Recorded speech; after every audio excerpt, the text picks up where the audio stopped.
Hey, good afternoon, everybody, and welcome to another episode of the award winning recovery podcast, Get in the Herd, brought to you by the McShin Foundation. I'm your host today, Nathan Mitchell. And today with us in the studio is somebody I met first in September last year. And man, does he electrify a room. He is a Boston police officer. And what I love about that is, for me as a person in recovery, I didn't always get along with people in uniforms for the longest times. And so to have somebody on the side, wearing a uniform, be a part of recovery and or at least be a part of facilitating recovery for so many people and to share a message of hope and humanize the experience for us as people in recovery, humanize what it means to be an officer, is really powerful. So today with us, we have Joshua Delarosa, and he is heavily featured in the what do we call this? It's now nominated for several awards, tipping the pain scale. I forgot to grab a list of that, but I saw a whole bunch of award nominations for this movie, tipping the pain scale by Greg Williams and other people who did the anonymous people a few years ago. So today we have Joshua. Joshua, welcome to the show, my friend. You are just amazing. Great to have you here, man. What's going on with you in Boston? Thank you for having me. Uh, a lot of things are going on in Boston, but as we had a brief conversation earlier. I was speaking a little bit about boxing and some of the stuff I'm doing with the youth, and I was actually telling you that a couple of years back, pre-COVID, maybe a couple of months before COVID, my partner and I we were planning on using boxing to get folks into recovery. So it was a program we were getting ready to start. It was called Box to Recovery. The Phoenix gym was going to allow us to use their facility. On top of that, I wanted to get back into fighting. I was actually training to fight. My partner is actually a boxing promoter and a manager, and he was going to set me up with a few fights. The whole purpose of it was to raise money for folks to be able to get into sober houses. One of the major things that we see here in Massachusetts is that some of the drug treatment programs are not long enough for folks that are suffering from the opiate crisis. So you get folks that are going to a 7-day detox.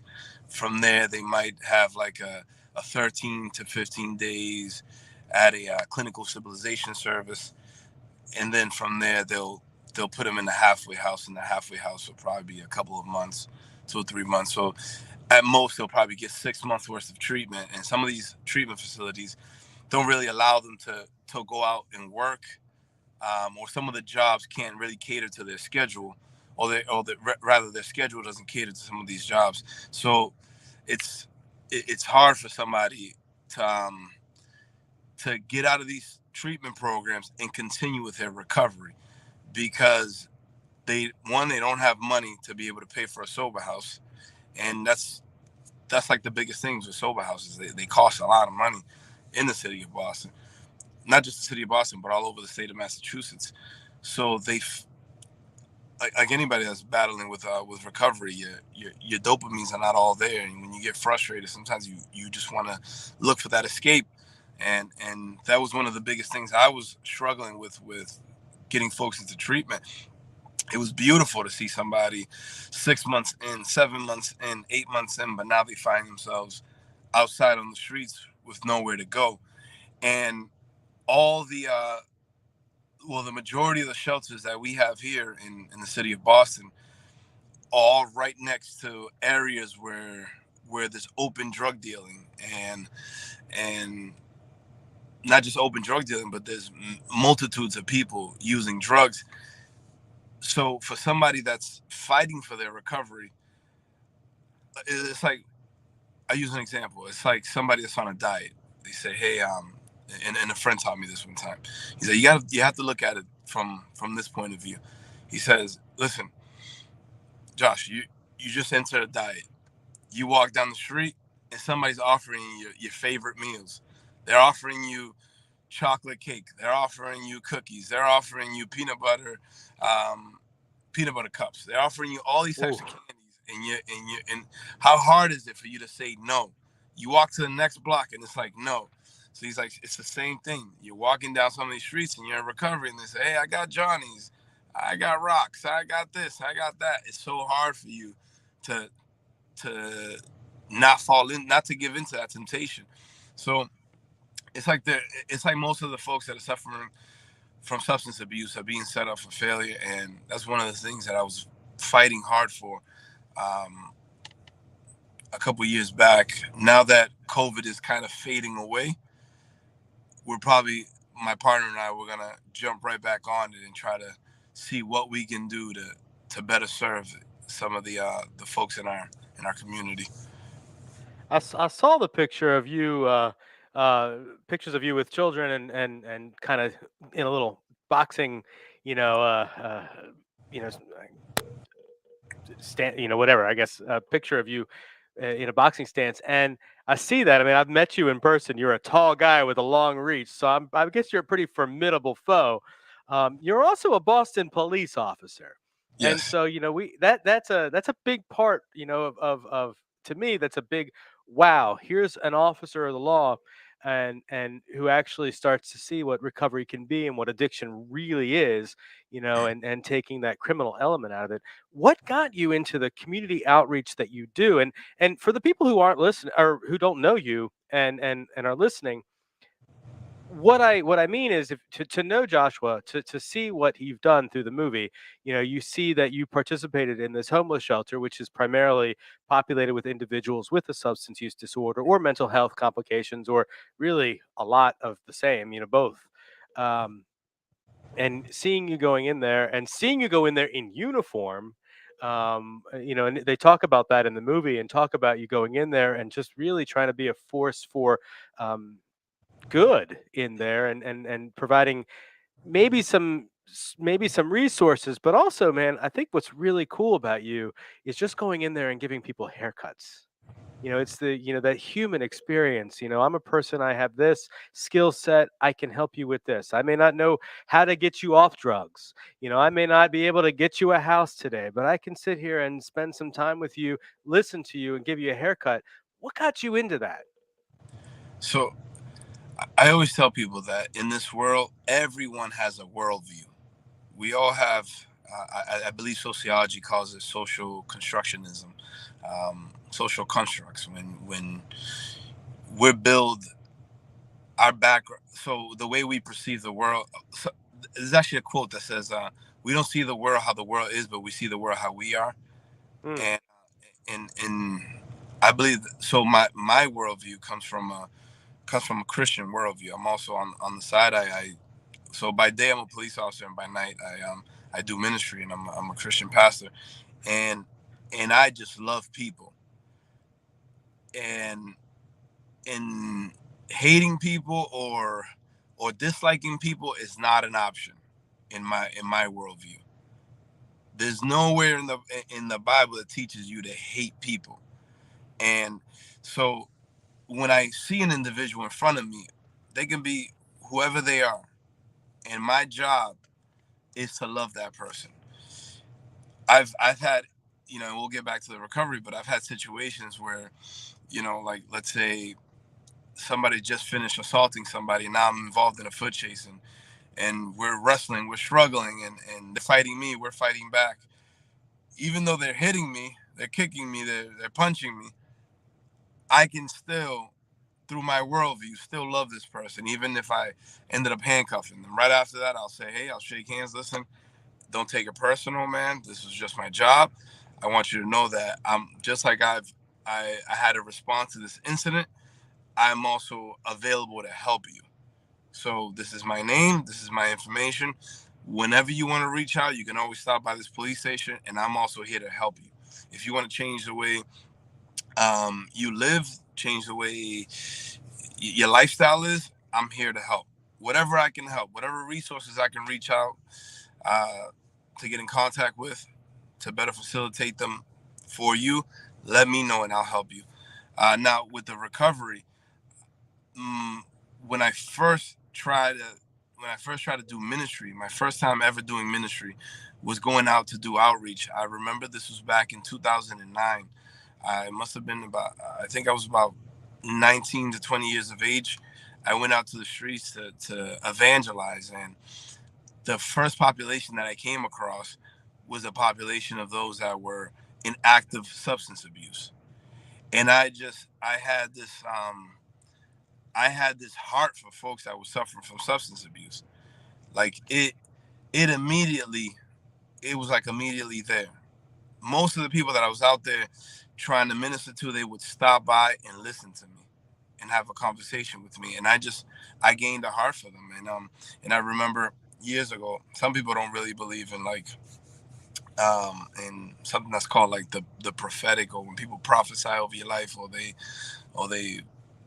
I believe that in some societies they call it manifesting, or speaking certain words over your life. And I remember this.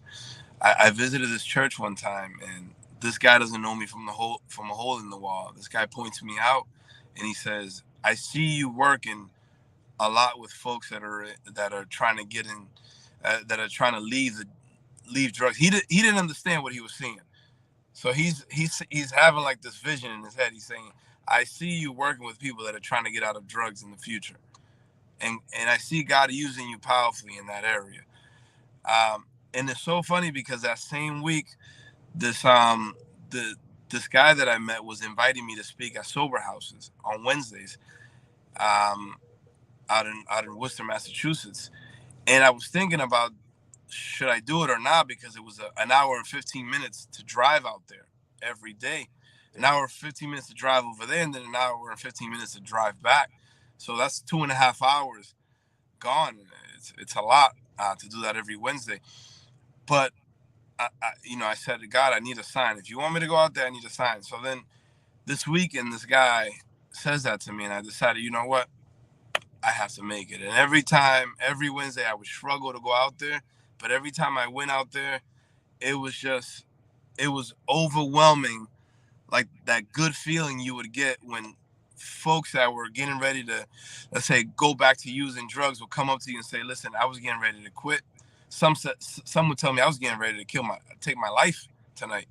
And the fact that you came here to speak to me and just provide those words of encouragement and push me, like you just changed the way I'm thinking right now. And to me, that was a huge blessing. That was amazing. And I still do it. I Anybody I come across, I that I know needs help, or that's soliciting my help, I'm there to help you.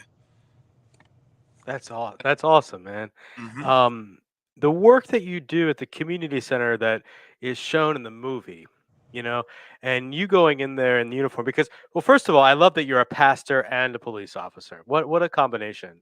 What an opportunity to really to do good in areas in a lot of ways. So the work that you do, we could call it ministry, with the community outreach that you're doing. um, you talked a little bit in the movie, or it was discussed in the movie a little bit, how that was the uniform initially was a barrier to Yeah. trust.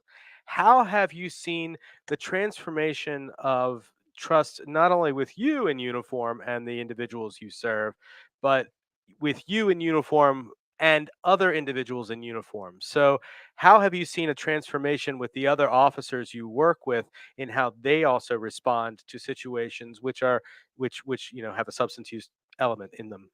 So I think it really helped to break that barrier with with the uh, with the community that's in active addiction and a police officer. There was a huge barrier. Again, I testified it in the past in the movie. I stated that the police department wanted me to get out there and basically do outreach, try to convince individuals to go into treatment, but nobody wanted to talk to a police officer in uniform. It was just it it was like, if you did that, you're a snitch. And the drug, so like in the area of Mass and Cass, the drug dealers are out there. They're watching every single movement. Yeah. They're watching if you're going up to have a conversation with a police officer. So everyone that was in that area was afraid to speak to a police officer. Either they were afraid, and from my prior experience when I worked in the jail, a lot of the inmates that I had, they enjoyed having conversations with the correction officer. They enjoyed it. They would have open conversations in front of everybody, so everybody can hear what they're saying, and Mm. so nobody will call them a snitch.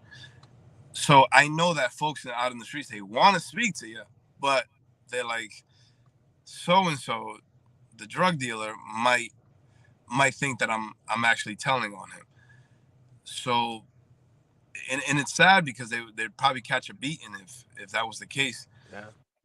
So I when I went out there, I'm like, how can I do away with this uniform? I couldn't. The department wouldn't allow me to. They say nope, that's it's dangerous. So I'm all right. So I carry this thing where it says, "What would Jesus do?" I said, "Okay, well, what did Jesus do when there was a barrier between him and the Samaritans? He wanted to go do outreach to the Samaritan people, and the Samaritan people didn't want to receive him. So what did he do? He used one of his spiritual gifts to get in contact with the Samaritan woman. And when he was able to connect with that Samaritan woman testified about him. That Samaritan woman said, "Hey, come and see a great man that told me everything about my life." And that's pretty much how it happened. I was like, well, what can I do? Let me grab. I know how to cut hair. I know that Mm. everybody that I'm looking at right now needs a haircut. So, so Yeah. I spoke with the manager of the engagement center. He allowed me to go in there, and I started giving out haircuts. At first, everybody's like, "What the hell's going on?" I'm not getting a hair until I hooked one guy up with a really nice fade. They saw that nice fade, and then word started to spread. And I went from having 2 or 3 people in line to having a line of 30, 40, 50 people. I had to start bringing other barbers to come help me, and then the word just started to spread. Even the drug dealers got the message that I wasn't out there for enforcement purposes. Yes, I was a police officer. Yes, I'm a police officer, but I'm not out there for enforcement purposes. Were there situations where you needed enforcement? Absolutely, especially like if there was a rape case. There was a rape case, like stuff like that. I immediately had to step in. But the drug dealers knew. Listen, I'm out here specifically to get other folks into treatment. I can't say the rest about the drug unit that's out there. I can't say the rest Right. about the gang unit. I can't say the rest about all the other officers. But specifically, my assignment is to get folks into recovery. That's my assignment. And the drug dealers, it was to the point where the drug dealers would bring me certain folks that were really bad with their Yeah. addiction. And they would say, listen, you got to get this person out of here. They would Wow. bring the person because the drug dealers had that much respect and that much power over the people that they would walk up to me and say, "Hey, you got to get this person out of here. They need help." On a side note, on from a personal experience, usually when I got to that point with a dealer, it was because I ended up owing them a lot of money. But but that's me and my story and my using, and thank God I'm not doing that today. Yeah, Something we do here in Richmond that's actually just started a program called it's called Project Recover. I think recovery is an acronym there, and I don't know what it is off the top of my head, but it includes a ride along component with with police officers for those first responders with peers, peers in recovery. Do you all do that in Boston? Do you ever have any peers in recovery who have maybe some specific peer training, work with you and try to connect as well? so absolutely we do. We have recovery coaches Okay. that they ride with us. In the city of Boston, we only had four. Wow. Two of them ended up relapsing because it's so hard. It's Yeah. so hard for you to do this day and night. And I would always pull them to the side and say, "Hey, listen, make sure you're taking time off. Make sure you shut your phone off at a certain hour because it's gonna get to you at a point." And they're like, "No, we can do it. We can do it." And then, sure enough, it ended up happening. So the third one, she used to be a prostitute. She used to work the streets. She had a heavy crack addiction, and now she's like an amazing person. But she's out there. She works for another agency now. But whenever I call her and I say, "Hey, I need you out here," she'll jump in the cruiser. She'll do it for free. She doesn't even care. She'll go out there with me, and we'll talk to a female that's working the streets. Um, and then there's the fourth person. She's actually working in the prison now, but we can still work together even if she's still working in the prison. She's another person that she'll go above and beyond, and she'll do it not even getting paid, just because she loves. She's in recovery and she loves helping people get into recovery. She doesn't do it for the money. Now, what the police department did, the street outreach unit did, was train folks and make them certified recovery coaches. So, like, if we couldn't get somebody to ride with us, because we do have clinicians that ride with us as well, that Okay. also have a lot of training in mental health and also um, drug and alcohol, substance abuse. Uh, yeah, so they have I forget the actual term for it, but they have plenty of training with that. So if ever we need to have one of them jump in with us, Yeah. they're more than willing to do it. But also, a lot of us are trained in all certified recovery coaches. Yeah. That's wonderful. There was a case here, Richmond. I live in Henrico County, which is right outside of Richmond City, and well, actually, I live in Richmond City. I'm working in Henrico County, right outside of Richmond City, and there was a case here in Henrico County when I was in early recovery a few years ago, and it really resonated with me. Officers responded to a wellness call. A woman who was in her own home having some kind of mental health breakdown. And during the course of the officers responding, they entered the home. They found her barricaded in her bedroom, and they opened the door. I guess they broke down the door, and her response was, she came at them with an axe, and they shot her, and she died. And that I know there are stories like that all around the country, Yes. and so obviously we've we've been very vocal about trying to get more crisis stabilization units and more crisis response training for first responders. But I know that's still a thing, and somebody with a mental health crisis or substance use related emergency is certainly not going to be acting in the best, their best selves, and we find that time and time again. I don't know what the laws are in Massachusetts. We've been going back and forth here in Virginia about Good Samaritan laws. So Yeah. essentially, yeah. So you're probably familiar. I'm sure you probably have a similar law in Virginia now. The if you're experiencing a substance use related emergency and a person makes a phone call, the person making the call, the person who is ODing or has the emergency, and it turns out the person who is helping in that case too. So if you're administering naloxone or whatever, you are immune from prosecution. And that law actually is just we think going to change a little bit, enhance a little bit because that the way that it's worded right now, that they've been issuing show causes and violating people on probation around here with that. So that might change again, so that they don't. But how is that in Massachusetts? Sorry. We have the same. We actually have the same exact law, Yeah. and people are not getting violated though, unless like unless probation really wants that person. So we actually have the same exact law, and it's funny the law the term actually comes from the Bible. Like Yeah. Yeah. Absolutely. it's basically Jesus teaching people, listen, your neighbor is anybody that's in need. That's your neighbor.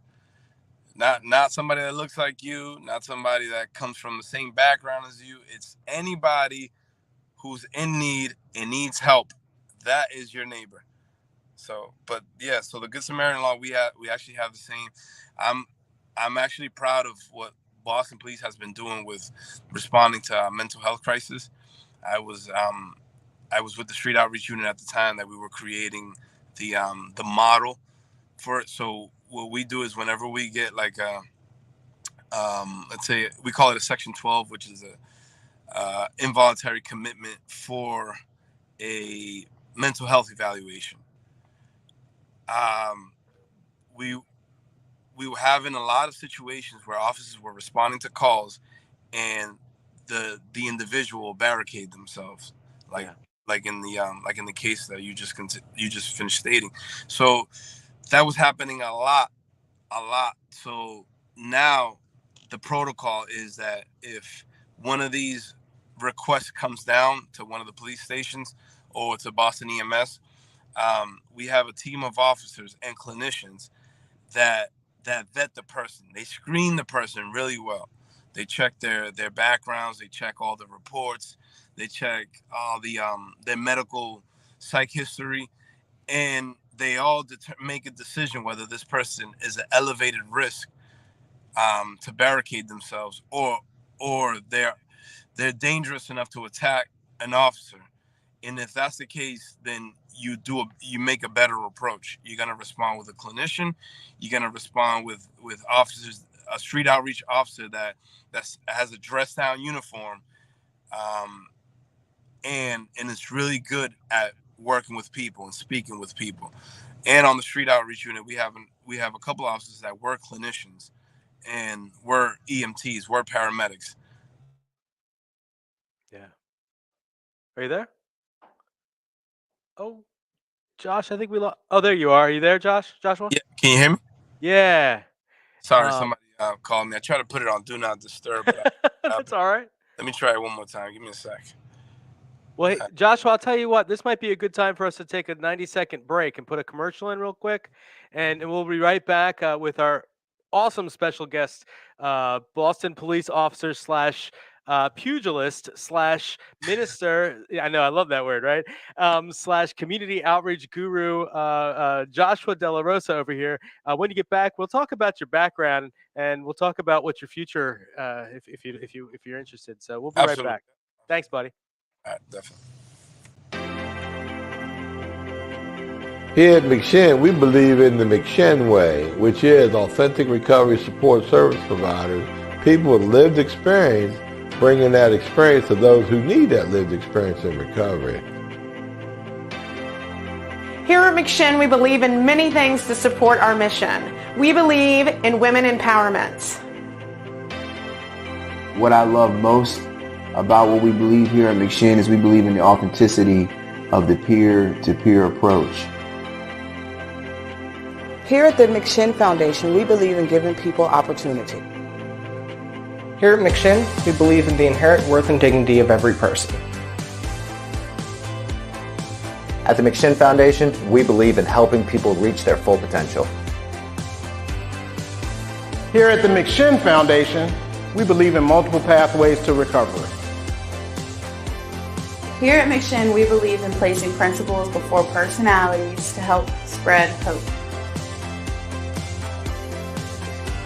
Here at McShin, we believe that recovery is possible and that any person seeking recovery can become a more acceptable, responsible, and productive member of society. Here at the McShin Foundation, we believe in self-discovery. Here at McShin, we believe in saving lives and offering second chances. Here at McShin, we believe you can do this. Here at McShin Foundation, we believe that we can only keep what we have by giving away, which is why we continue to help others like us seek and find recovery.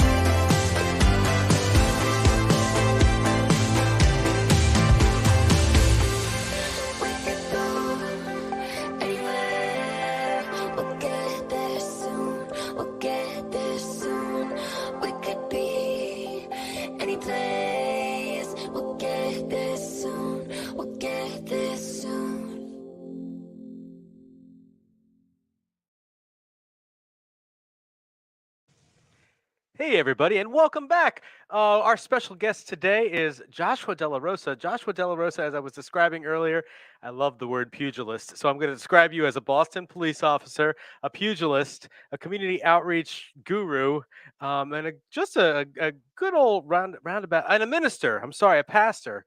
I think that's a really amazing kind of what when do you have time for anything else? This is some of the stuff. I'm also a full-time student, so some of the stuff. Hold on a second. You're a full-time student, you're a full-time police officer, you teach boxing, you have are you married? Do you have a girlfriend? I'm married. You ma- I have and you have 4. a I'm going on number 4. you have you're on a fourth child. You're what, 25? No, I'm 33. You're 33. Well, you look a lot younger. All right. Well, 33 going up. Good for you, man. That's exciting. What are you studying? What are So, you studying in school? oh, so I'm in school. I'm actually in two schools, but I'm not taking no more than 4 classes at a time. So I'm wrapping up with criminal justice, and I'm also in school for biblical studies. Uh, Trying to work on my bachelor's in biblical studies. It's a divinity degree. Wow. So I asked you and cut you off. What do you do in your free time, or how do you have any free time? It's so hard for me to have free time. The only free time I have is either very late night or early 4 in the morning. So it's how I go to sleep at 2 or wake up at 4 in the morning. Um, I try to, when I hit the age of 30, I realized I had like a midlife crisis. Literally, but I'm I was laughing because I'm sad on it. 46, but okay. But I was super sad at the age of 30, and I said, Yeah. "Oh my God!" Just the other day, I was 18. What am I doing? And I realized that how valuable time was. And I said, you know what? I can't waste time. One thing is that I value time. I love time, so I'm always I try to plan out my day. I try to plan out my week, even though it never goes according to planning, because something always pops up. Some issue always pops up. Even like tonight, I have to sit down with a couple that they're struggling in their marriage, and my wife and I have to sit down with them and just give them some marriage counseling tips. And and and that's pretty much how my life is. I really don't have time for anything, but I have to prioritize. I learned something a long time ago, and it's from the preacher named T.D. Jakes. He said something along the lines that we are limited human beings. He said we are limited human beings, and what that means is that we're always going to fail somebody. We're either going to fail our kids, we're either going to fail our spouses, we're either going to fail our bosses, we're going to fail our friends, we're going to fail our coworkers. We're going to fail somebody throughout the week. He said, just try not to fail the same person all the time. He said, and that's just the result of us being human beings. We are limited. We are limited. We can't be everywhere at the same time. So we're always going to fail somebody. Mm. Well, Mayor Delarosa, I'm sorry, Officer Delarosa, what plans do you have going forward in the future for yourself? I honestly, I want to grow in ministry. Yeah.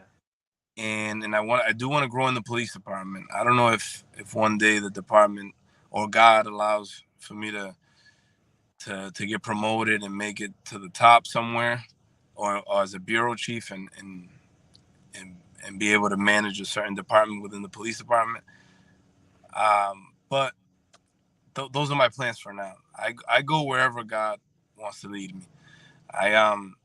For now, what's in front of me is ministry at night and ministry during the day, because I consider my job ministry. Yeah. It sounds like it. And I love I love that you go and do the haircuts. I keep going back to that. When I think of you, I think of that it's a very humanizing thing. I this is one thing I know everybody needs. And as a so my story, I am alumni or alumnus of the McShin Foundation. I came through here. I started through one of our jail programs, and then came to about 2 hours away towards DC, and came here to Richmond, moved into our housing. And actually my first house leader is the producer of the podcast sitting right over here, so we're still friends 4 years later, which is really awesome. Justin and I, yeah, we've known each other that long. And so literally since day one for me here in Richmond. And to go on that journey. And we've gone separate ways and come back at some point too. But through this process, what I've learned, because now I've moved out of our recovery housing here. I stayed in Richmond and I work for the McShin Foundation, and I'm doing adult things and not getting in trouble, and I'm off probation now, and all these things are happening. And what I've learned, though, is one of the best things that I can do to help the next person coming in the door is really just to sit and either listen. Sometimes even that's not enough. It's like sometimes that's just not what's necessary. Sometimes it's just sharing a meal. And it's kind of the same thing as, everybody needs to get a haircut. Everybody needs to eat. There are certain things that every person needs. And, sometimes the best way for me to connect is just sharing that basic connection with them. And it's like I can do that. I can always do that. When I don't know what to do, I can always feed somebody. And that's what I've learned here, as I've gotten bigger too. but and by the way, I need a haircut. Yeah. Listen, you come Um, tomorrow, I'll take a trip out there and give you a haircut. Bring my tool. Well, so yeah, you can that would be cool. Or I'd like to I love Boston. I haven't been to Boston. I'm 40. I'll be 46 this year, and I think the last time I was in Boston, I was 20 or 21. That's not true. I drove through Boston a few years ago. We stopped for lunch with a friend, but to actually be in Boston, and I had a friend who was at Harvard, and we stayed in blah blah blah. It felt very fancy at the time, but we were but I got into to Boston University, so I had this whole mindset that Boston was going to be the place where I developed roots, and for me that wasn't the story. Which I've had great stories since. I mean, I continue to find new things to be grateful for, but I love Boston is what I'm getting at. I need to come up and visit. That's where I'm going with that. It's a great Long, city. it's a great city. We have here at the McShin Foundation, we're a nonprofit organization, and we have our recovery community organization. We have 14, soon to be 14, recovery residences here in the area, about 150 beds when we get the new house. And one of the things that we've brought in, we've been around for almost 18 years now. One thing we brought in, well, one thing that's always been here is a connection with spirituality. And whatever that means to the individual. It's not a religious thing necessarily. It's a spirituality thing. And recently, what, a year and a half ago, Justin, we brought in a pastor, and he in addition to doing a jail program that we have in Richmond City, which is wonderful, he does our spiritual service on Sundays. It's a non-denominational spiritual service that he does, and we broadcast it live on Facebook, just like we're doing now. And it has really brought together so much of the community to really heal from COVID. Yeah. And yeah, and he I has think I decades met of him. time. You met Walt? Yeah, I did. I did meet Walter. Yeah. Oh, wow, he's electric, isn't he? Yeah, yeah. He's a great. I sat in his office and I had a nice conversation with him. Testify Tuesday. He does. Yeah. He has a third Tuesday. He has the show, and he does. Okay. Yeah. Oh, so you've met Walt? Okay, that's cool, man. I don't know how sometime, but I think your ministry. We might try to figure out how we can get your ministry on Sunday morning. If I'll let you and Walt talk about that. But Well, we're actually our services they run at Sunday night at 5:30. Okay. Well, maybe we need to get our participant. Do you guys do it Facebook Live or anything like that? Not yet. We bought all the equipment. Now we're trying to get somebody to get trained in it. Okay. So we're waiting to see if we can get some of the kids to learn. Maybe I can send them out to you guys, and you guys can teach them how to. Justin, I see job opportunities for you, buddy. I was about to say, if you're willing to cover the cost of a relocation to Boston, then whoo! Hey, if you like to come out one day just to give them a training, we'll cover the cost. I'd be more than happy to do that, actually. There you go. Look at this connections. What's that? That'll actually be huge. We'll cover the hotel and expenses, travel expenses. We'll talk for sure. Absolutely. That would be cool. All right. Well, look, connections right here.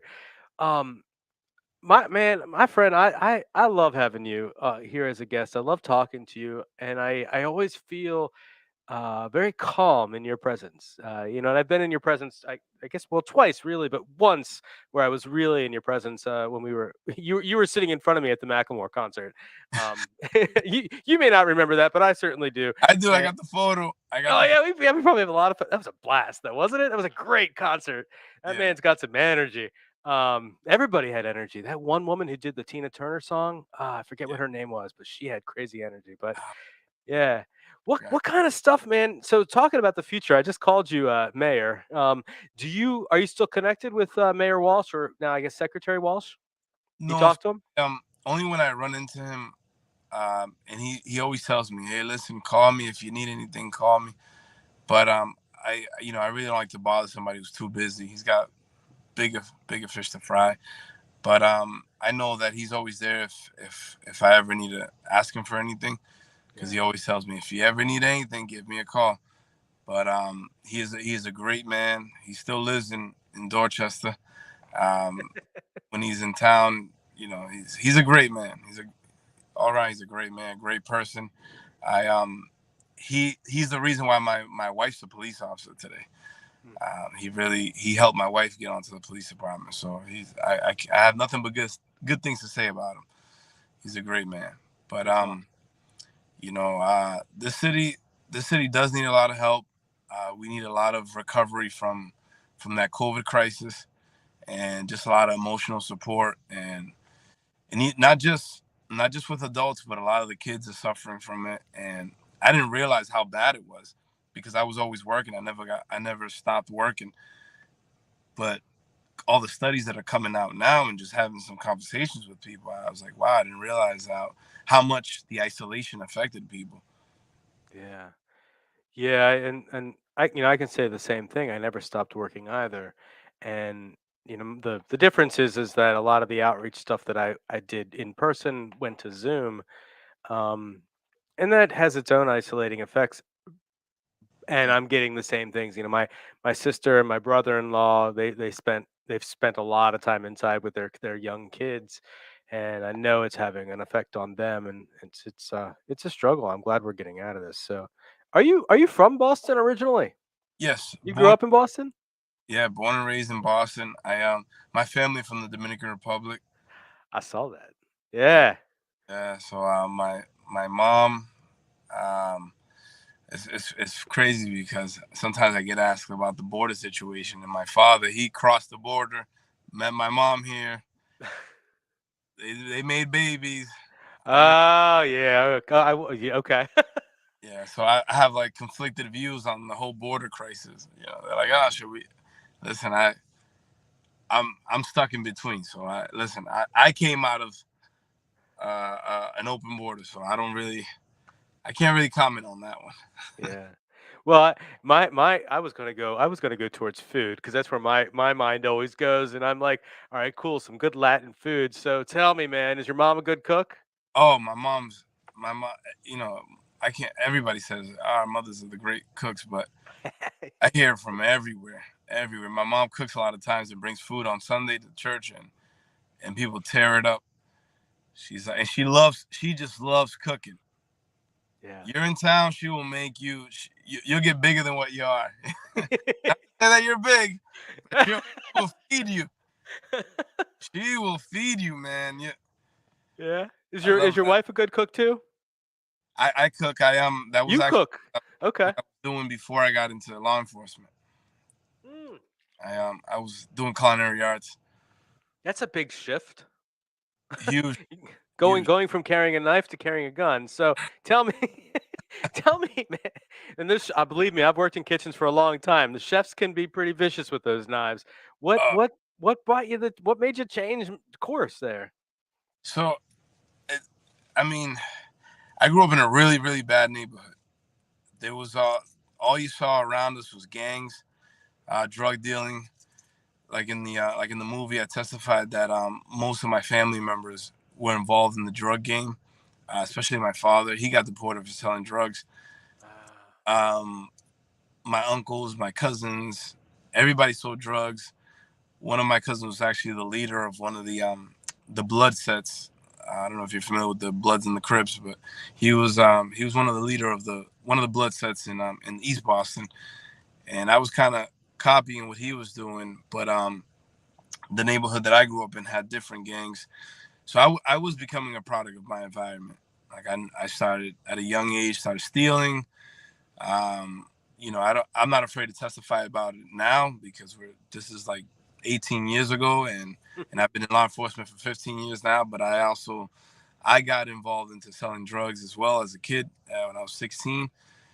I couldn't sell like crack cocaine or any of the heroin because that was like a territory thing where some of the older guys, they would kill you if they caught you selling crack. So I was only able to sell marijuana, and if anybody was asking for rocks, I would just bring them over to one of the older guys.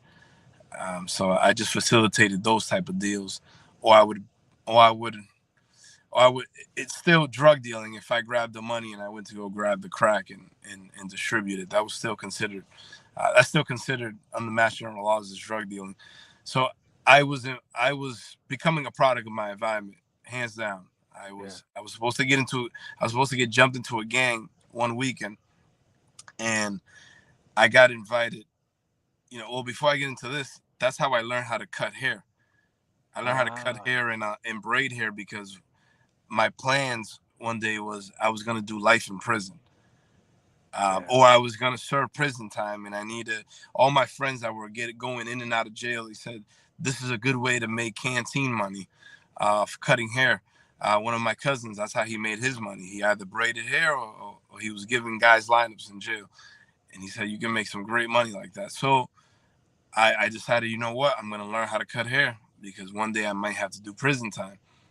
And we grew up poor. My brother and I, we grew up poor. We grew up in poverty.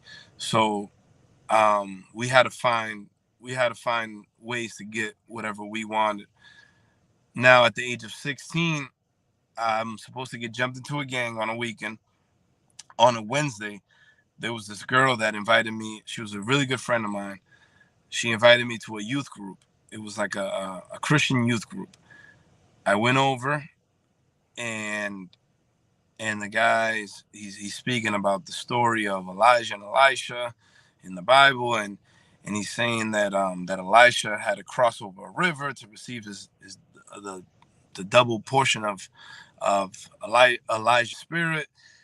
So he starts going around the room saying, what's the river in front of you that's stopping you from crossing over to receive your blessing?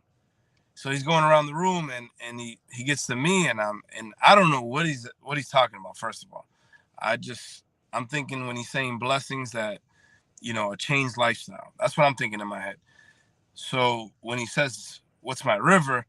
I didn't have an answer. He said, you know what, just think about it. Think about it, and I can ask you next week. The pastor was there, and he invited me to church, and I didn't want to go to that church because I grew up Catholic, and the one time I visited a non-denominational Christian church back in the days, it was such a long service. It was like 3 or 4 or 5 hours, and I remember being so hungry as a kid that day when I visited that service. I can never do this. And I grew up Catholic, and I'm used to a 1 hour mass. We're in and out. In and out. You're done. Yeah. So and then time for brunch. Yeah.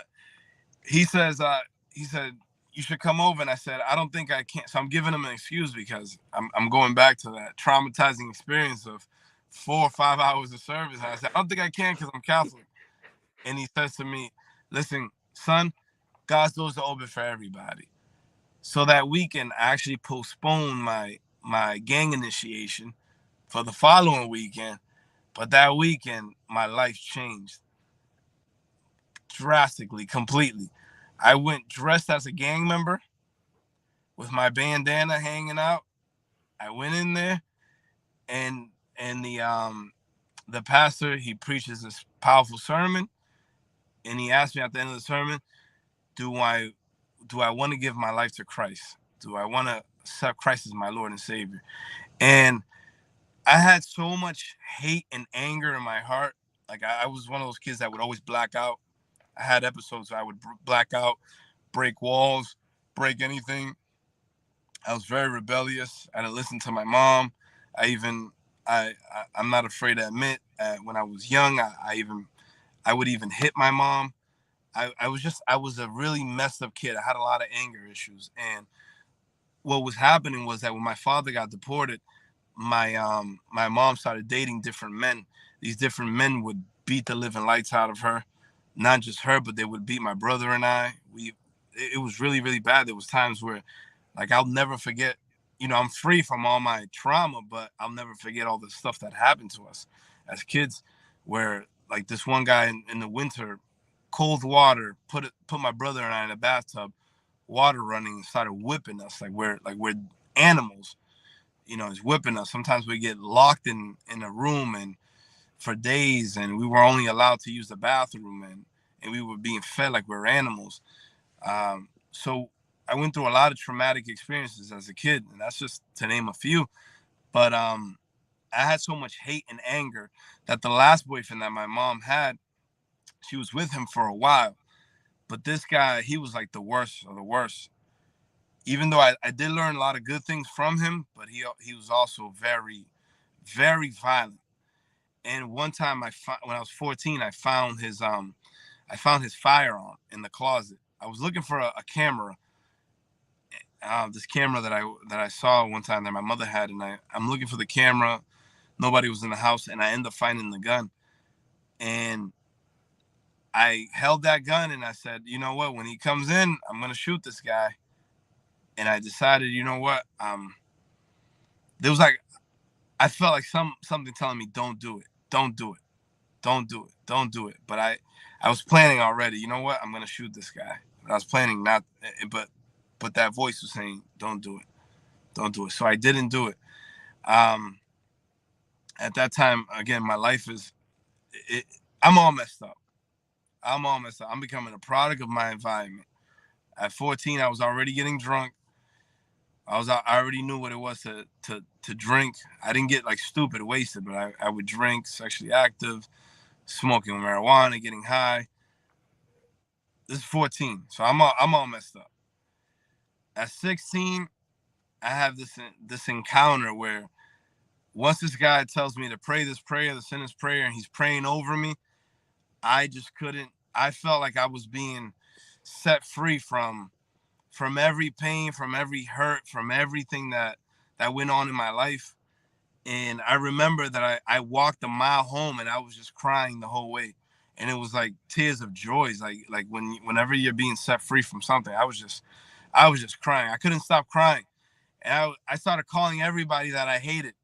I said, I forgive you. Nobody taught me on forgiveness, but I just started calling everybody. Say, listen, you know, I forgive you. I forgive you. I even called my mother's boyfriend. I said, listen, you know, I forgive you. At the age of 12 turning into 13, you know, this is prior to that, is when I really got into boxing. And I got into boxing because I was going to beat him up. Gotcha. Wow. Oh wait, are you there? Am I here? Yeah, I hear you now. I hear you. Okay. So I got into boxing because I wanted to beat this guy up, and then I became really good at boxing, and I enjoyed it.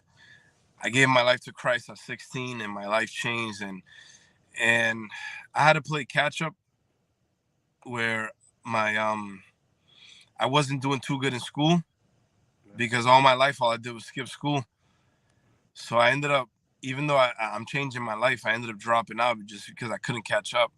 I was very illiterate, and I remember that I was working in a deli, and this police officer comes in, and I asked him a question. I said, "Hey, is it hard to become a police officer?" And at that time, I've worked in restaurants. I had multiple jobs. I'm working full time.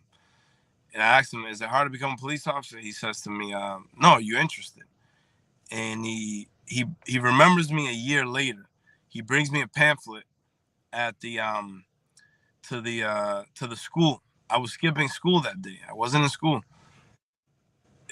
I was on the verge of dropping out. He brings me a pamphlet. I take the test to become a police cadet, and for some reason I got accepted to go through the process. I didn't know what was going on. I don't have a high school diploma.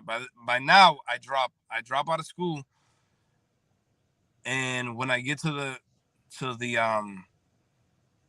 interview, I bring all the required documents, and the detective that's interviewing me, she says, "Where's your high school diploma?" And this lady's screaming at me. Like, you ever see rude police officers that just treat you like hell, like you're a piece of crap? So this lady is like, she's dogging me. She says, "Where's your high school diploma?" And I said, "Sorry, ma'am, I don't have one. The pamphlet that was given says graduated or about to graduate. If that's the case, I can go back. If you give me this job, I can go back and try to graduate from high school." She said, "Nope, that's not how this works. You know what? Try again." She closes my application, and I said, "Okay, thank you, ma'am." Now, as I'm dismissed and I'm getting ready to walk out of the area where they were interviewing everybody. I'm almost halfway out of the building. This lady comes running after me. This detective comes running after me. She says, "Kid, let me talk to you. We need kids like you in this police department." I'm 18 years of age. I don't know nobody. I realized that the cadet program was a very political program at the time. You had to know somebody to get on, and I didn't know anybody. And to me, it's like it was God all day. So she says to me, "We need kids like you in this police department." And I said to her, "Well, no." This is so. Her next question was, "Is there anything you can do?" I said, "Well, maybe I can cross the street, because there was a college across the street that was providing giving GD exams." I said, "Maybe I can check with them to see if they're giving a GD exam." And when I went and I checked, so she said, "Okay, so I'm gonna put your application on hold. Let me know." So I went to check, and sure enough, that same week they were giving a GD exam. I barely passed the GD exam. I barely passed it. Hey, but you passed. I passed it. Yeah, but you don't have to say barely, man. You passed it. Man, I passed it by like 1%. But that's passing. It's passing, yeah. It's passing. And then I remember that now I'm in the police academy as a police cadet. They single me out. They pull me out of my classroom. They bring me into the captain's office. And the officer that pulls me out, he says, "Go ahead, tell him where you're from. Go ahead, tell him that you're not a gang member. Tell him. Go ahead, tell the captain that you're not a gang member. Tell him where you're raised." And so I tell the captain on the street that I was raised, and the captain's his eyes go like this, and he's looking at the other officers like, "What the hell? Can anything good come out of this street?" And I found out years later I found out after the academy that the captain was involved in shootings on that street. So to him, that street was like a condemned street. It was like a really bad neighborhood. But I ended up getting through there. When I graduated, this officer pulled me to the side, and he gave me the best advice that you can give anybody. He said, "Kid, whatever you do, take out 20 minutes a day to just read." He realized that I was very illiterate. He realized that my education level was very low. So he said, "Whatever you do, just take time out to read." And since then, like, you can go to my basement and it's full of books. All I do is just read. Like, here, I have a library in my car. I read, and I try to gain as much information, as much knowledge as I can, because in order for you to feed people, you have to have the source to be able to feed people. You have to become a great thinker. I can't minister to people or talk to people or try to analyze people and diagnose them and say, "Okay, this is what you're struggling with. This is what we can do," if I don't have that information within me. And then a few years ago, I decided, you know what? I need to start going to school. I need to go to college. Like, I'm buying all these books and I'm not getting no type of educational credits for gaining all this information. And I sorry, I lost my train of thought. College. Yeah, so with college, I decided to go to school, but college is so expensive, and I don't have no scholarship or anything. But so I'm in school. I did start college 12 years ago. I had to withdraw for the Sheriff's Academy. I was only able to finish 2 semesters, and now I went back in 2018, and I started again last year. So I'm wrapping up with my criminal justice. In May, I wrap up with criminal justice, and next year I wrap up my bachelor's in biblical studies. But I always, the same advice I receive, I tell it to everybody. Listen, put away the video games. Feed your brain. Feed your brain. Like I might not have a sociology degree, but I know people. There's some things that I probably don't have the medical term for or the sociological term for, but I can have somebody in front of me and say, hey, listen, this is your issue, man. You suffer from a victim mentality, and we need to do away with that. We need to change that mind from a victim mentality to a victorious mind. I want you to take these steps, and I'm telling you, it's going to work for you. And whoever applies, and because everybody's case is different. Some people, you need to give them a rub in the back, and you need to just say, hey, man, you got this. Don't worry. Other people, you need to start talking to them with some tough love and say, hey, listen, stop. Don't call yourself a junkie. Sometimes I tell that to people. Don't call yourself a junkie. Don't call yourself an addict. God didn't create addicts. God didn't create junkies. He created you according to his image and his likeness. So God is not a junkie and he's not an addict. And he wants you to be like him. He wants you to have his identity. So get out of that mindset. Don't ever tell me you're a junkie. Stop looking at yourself like that. You need to start seeing yourself how heaven viewed you. Heaven allowed for you to be here on this earth with a particular assignment. Stop wasting time and you need to fulfill your assignment. Sometimes you got to talk to people like that, Yeah. Joshua, man, I think we could probably sit here and talk for another hour at least, but we've hit the 1 hour mark, and I want to make sure that we unfortunately we have a time constraint. But man, I'd love to have you back on because I think our particular population who most listens to this podcast are individuals who are currently incarcerated.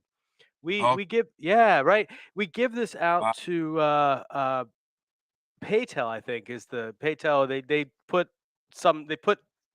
stuff on some of the tablets that individuals who are incarcerated are able to get, and we give it to them for free, and they're able to watch these things for free. So I think they'll be interested to see what a police officer has to say.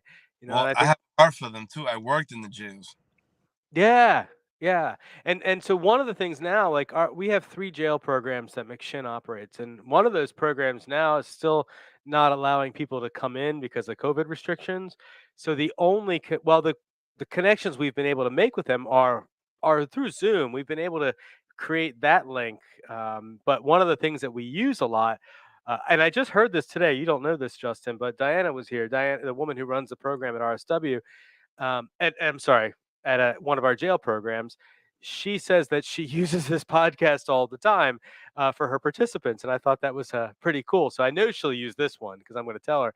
But man, any last words, man? I have so many more questions now. I want to bring you on again at some point and talk more. But I love your message. No, Sorry. whenever you want me to join, let me know in a week in advance, and I'll make the time. But again, going back to my view, I love people, and that's there's no other option but to love people. Even your enemies, you gotta love. The Bible says, "Love your enemies." Yep. Yeah. So I love people, and anything I can do to help, even if it's a message or if you want to invite me to bring a sermon one day, I'll preach a full blown sermon. But man, sorry, go ahead. No, sorry, but again, now that I realize this program is also being broadcasted in the prisons, I will, every single prisoner that's even watching me, I will put you in my prayers tonight. And my desire is that you all get to know Jesus Christ as your Lord and Savior, and you would live a blessed life, and you realize that God brought you here for an assignment on this earth. He has a purpose for you, and he has an assignment for you, and it's time to fulfill that assignment. Don't waste no more time. Time is the one. You can recover a lot of things in recovery and this restoration and recovery, but the one thing you cannot recover is time. So don't waste time. Amen to that. I love your message. I love your story. I'm glad to know a little bit more about you this day. Thank you, Joshua Delarosa, for being with us today on Getting the Herd. Justin, man, thank you for being a phenomenal producer, and Art for being the what was it, the man, the myth over there. Um, and to everybody listening, thank you. We will see you all tomorrow at 3 p.m. 3 p.m. with Gigi Langer. She's going to be talking about her book that does, darn it, Justin's doing the interview tomorrow. It's about worrying. So I'm not even going to worry about it. Justin's going to do a great job. But you talked about books real quick before we go off here. I just want to let you know, man, our boss, Honesty Liller, our chief executive officer at the McShin Foundation, a woman in long-term recovery, an alumnus of the McShin Foundation, she just launched her book on what is today, the 24th. It was the 22nd on Tuesday. It's already a #1 bestseller on Amazon. So if you have a second, check out. If you're listening, if you want to, her book is called Scattered Pink: A Diary of a Woman in Recovery. It is it's a great read. Honesty was on the show last Thursday. I'd read the book. We talked about it. It's an honest. It's a raw. It's a resilient story. It's about overcoming some incredible odds, incredible obstacles, and really doing a great job. And I'll tell you, as I'm listening to you tell your story, Joshua, I hope to read your book someday. Yeah, I mean, just where you were, where you went, and where you're going. There's a story there. And next time you're on, I want to talk about those kids, man. How you work with your kids, your own kids. And congratulations on the 4th one coming. So, with that, you're welcome, man. I'm excited for you. It's a good combination, man. With that, everybody have a great night. We'll see you tomorrow. Okay. Take care. Thank you, and God bless you guys. God bless you too, Joshua. Thank you, buddy.